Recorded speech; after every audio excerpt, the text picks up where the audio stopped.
shock of psychic pain, the pack leader's mind clamps onto yours. You see yourself through her eyes, a pulsing red cluster of organs. Feast! No, the voice has forbidden this meat. Gnolls see your whole world as a meal.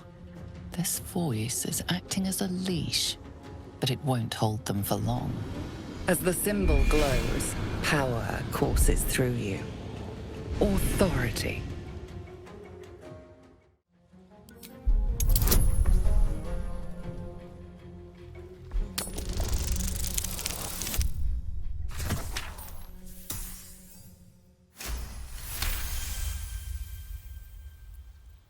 Deep in the chaos of her mind, something responds to your command.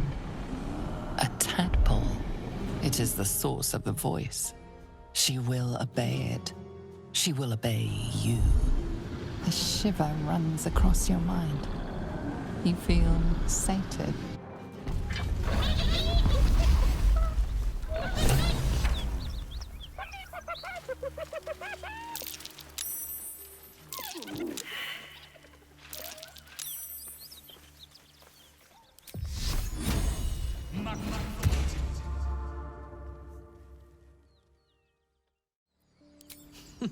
Funny you should ask.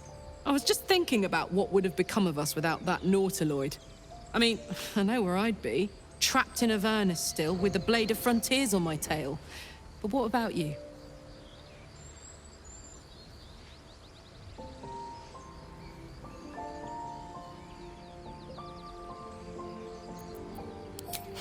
Lucky you. Sometimes I think I'd be better off indulging in a bit of light oblivion. Well, you may as well make some good memories mixed in with the body horror, huh? How can I help? Ah, yes. Karsus. Karsus was perhaps the most powerful wizard that ever lived. The child who would be a god, the elves called him. And he tried. With a spell of his own devising, he endeavored to usurp in one fell swoop the power of the goddess of magic. Mistral, she was called then. Imagine what it must have felt like. To be a god. To know yourself, to be untouchable.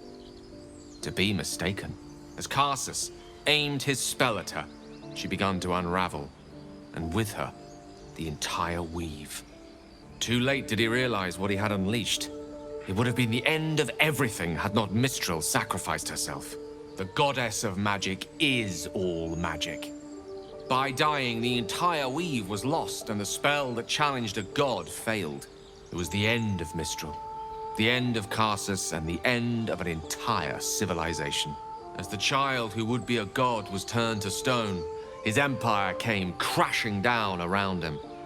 The floating cities of Netheril were no more.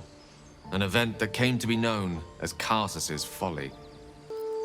Fine. What's on your mind?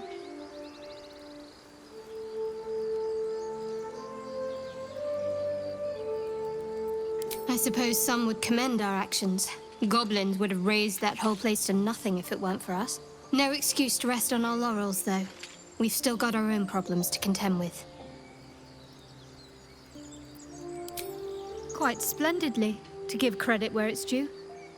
You and I have shared some good times together, and it seems we have plenty in common.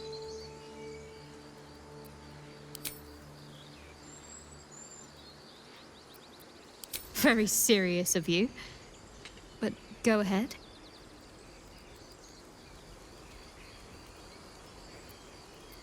It's strange. I've been dwelling on what I told you before about wanting to become a Dark Justiciar. But perhaps I should be content with my lot. I'm already blessed to have you at my side, after all. Well, hello. What can I do for you?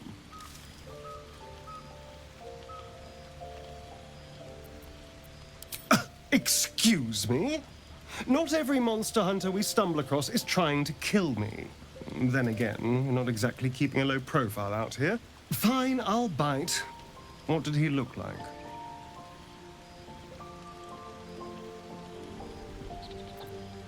A gur? What are those vagabonds? Why would they... Cazador. Of course he'd send a Gur to hunt me down. Khazad Zar is a vampire lord in Baldur's Gate, the patriarch of his coven and a monster obsessed with power. He turned me nearly 200 years ago. I became his spawn, and he became my tormentor. Speak. I understand much beyond your comprehension. More to the point, I know the cure for our condition. It is imperative we locate a creche. You do well to observe more and question less. It is a certainty. I had assumed our parasites served a Geich elder, but I believe they serve a greater master still.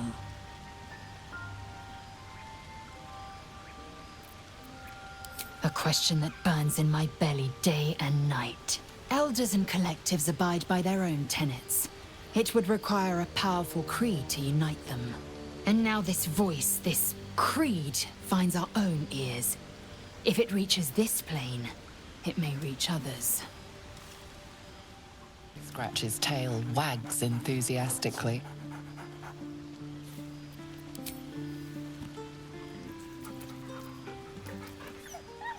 Scratch's tongue lolls out happily, his tail wagging even faster.